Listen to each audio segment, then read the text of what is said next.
Silakan dimasukkan dulu ya, karena khusus pada siang hari ini kita belajar matematika. Sebelum aktivitas, Ibu absen dulu ya. Siva Hairunisa, Isyam Kamil, Laila Izzati, Mega Febrianti, Aura Binti Angela, Aisyah Mawa Jelita, Najwa Amelia Putri, sama Srani Dwi Anggani. Oke, karena semua sudah hadir. Karena hari ini kita akan belajar masalah yang namanya peluang. Kemarin Ibu sudah jelasin sedikit nih, apa itu peluang. Ada yang bisa bantu Ibu apa itu peluang? Ya? Berapa kali kemunculan itu peluang. Oke, peluang itu banyaknya terjadi kemungkinan, atau yang sering Ibu sebut adalah peluang adalah suatu kemungkinan. Suatu kemungkinan.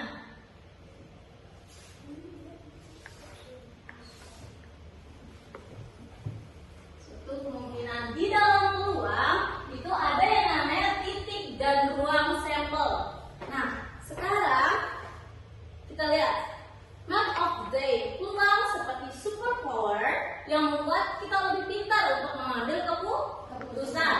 Dengan belajar peluang, kita bisa mengerti seberapa besar kemungkinan suatu bakal terjadi, yaitu semakin paham akan peluang, maka kita makin siap untuk menghadapi suatu situasi nyata dalam kehidupan sehari-hari. Jadi, kegunaan dari peluang ini untuk mengetahui seberapa yakin kalian mengambil keputusan, baik itu dalam keputusan mengambil ketua kelas ataupun baik dalam keputusan mengambil kelompok suatu pelajaran.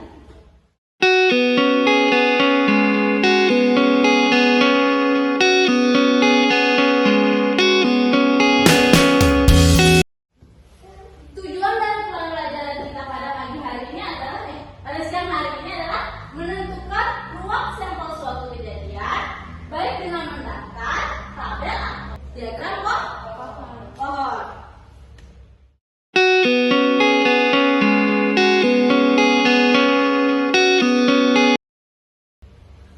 Ruang sampel adalah himpunan semua kejadian yang mungkin diperoleh dari suatu percobaan, dilambangkan dengan S.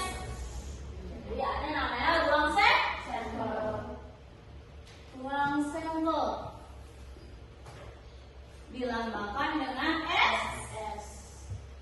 Jadi ya, kalau banyak ruang sampel berarti S. Selanjutnya, titik sampel. Setiap anggota ruang sampel atau disebut juga kejadian yang mungkin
poin 1 Padahal memeriksa hasilnya masing-masing ya.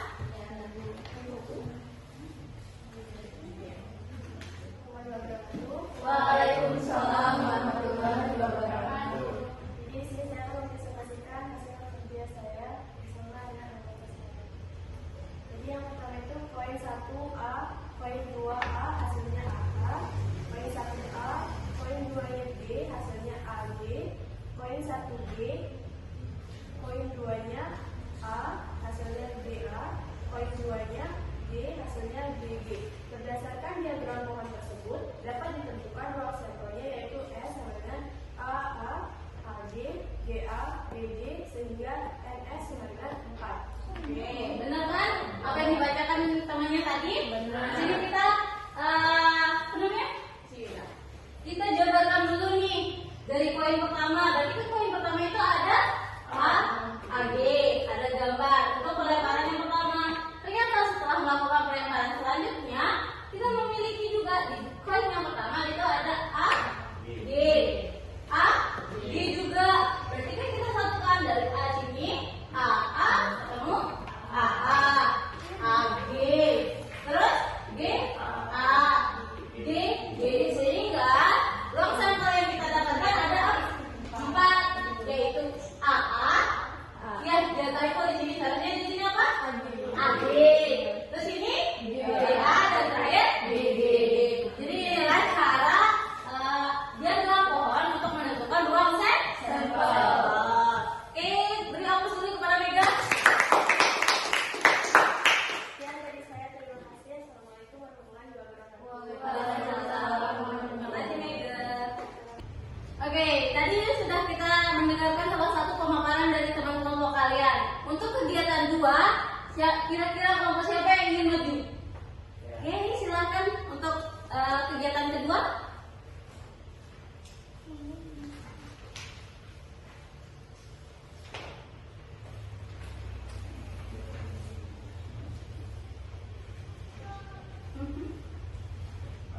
Assalamualaikum warahmatullahi wabarakatuh. Waalaikumsalam warahmatullahi wabarakatuh. Saya akan mempresentasikan hasil diskusi saya dengan teman kelompok saya. Kegiatan 2 ya, menyusun ruang sampel dengan cara membuat tabel. Pertama, lakukanlah kegiatan berikut. 1. Ambillah 2 dadu yang sudah diberikan, kemudian lemparkan 2 dadu tersebut sekaligus. Misalnya muncul muka dadu nomor 2 pada dadu pertama dan muka dadu nomor 5 pada dadu kedua. Kejadian ini dapat dinyatakan sebagai pasangan berurutan yaitu 2,5.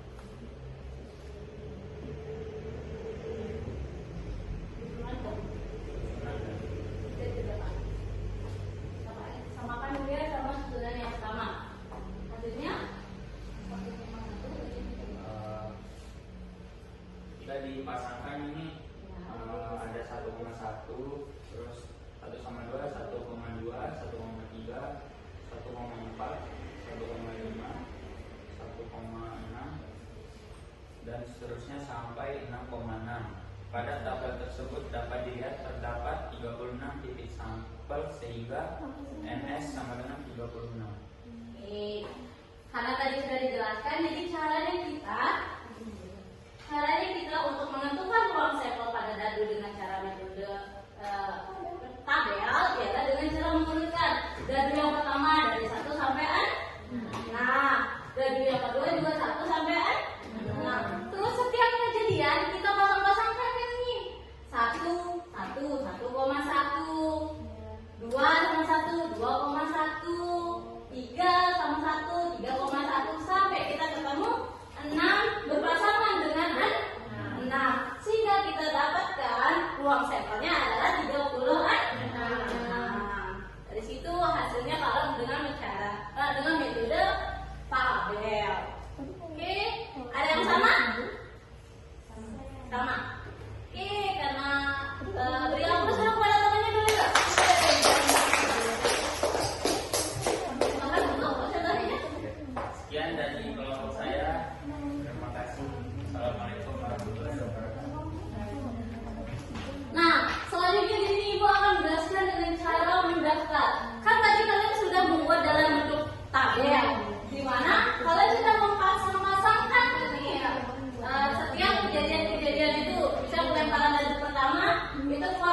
1. Pelemparan dadu 2 muncul 1 juga. Jadi kalian catat 1,1.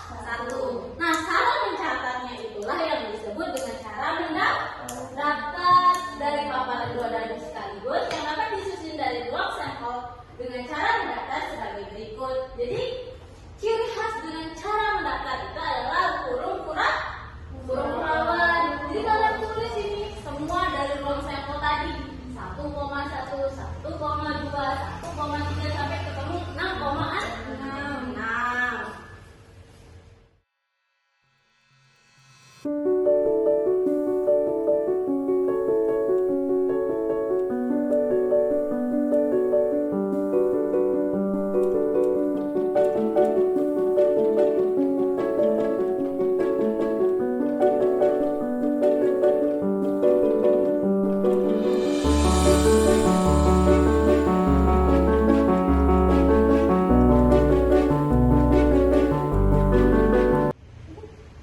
Baik, karena sudah berakhirnya materi kita pada siang hari ini, kira-kira di antara kalian ada yang mau kasih kesimpulan nggak? Atau kesimpulan apa yang kita pelajari dari awal sampai akhir ini? Oke, silakan. Jadi kesimpulan yang bisa kita ambil dari pelajaran ini yaitu ruang sampel adalah banyaknya kejadian yang muncul. Kalau titik sampel itu adalah banyaknya kejadian yang diharapkan. Terus ada 3 metode cara menentukan ruang sampel. Yang pertama ada cara pohon, terus ada cara tabel, dan yang terakhir ada cara mendaftar. Oke, hampir semua yang sudah dijelaskan itu benar semua. Kasih aplaus dulu ke temannya. Jadi, pelajaran kita pada siang hari ini yang pertama adalah ruang sampel. Ruang sampel adalah banyaknya kejadian yang akan muncul apabila kita akan melakukan sesuatu. Misalnya baik itu melempar koin, melempar dadu, memilih baju, atau mengambil bola, atau menentukan ketua kelas dengan pengambilan kaca. Yang kedua adalah ruang titik sampel. Titik sampel adalah banyaknya kemungkinan yang diharapkan. Misalnya dalam pelemparan dadu, berapakah keharapan atau titik sampel banyaknya keluar mata dadu bernomor 2 misalnya. Jadi kan 2,2 ada 1.